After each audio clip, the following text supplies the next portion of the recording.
নমস্কার, ইতিকথায় আমি দেবান্বিতা। আজকে দেখাচ্ছি ফ্রাইড রাইস। জল গরম করে তার মধ্যে দেরাদুন রাইস ভিজিয়ে রেখেছিলাম, দিয়ে ভাতটা বানিয়ে নিলাম।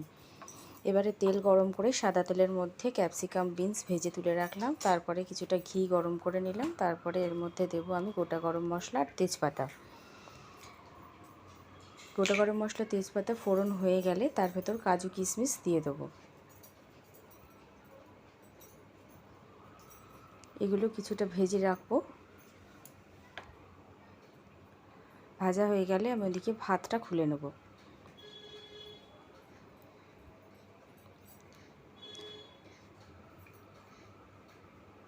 তারপরে আমি এর মধ্যে নুন আর চিনি অ্যাড করে দিচ্ছি, একটু মিঠা আতর, একটু গোলাপ জল দিয়ে দিলাম। এগুলো দিলে টেস্টটা আরও বেড়ে যায়। একটু বিরিয়ানি মশলাও আমি দিয়ে দেবো।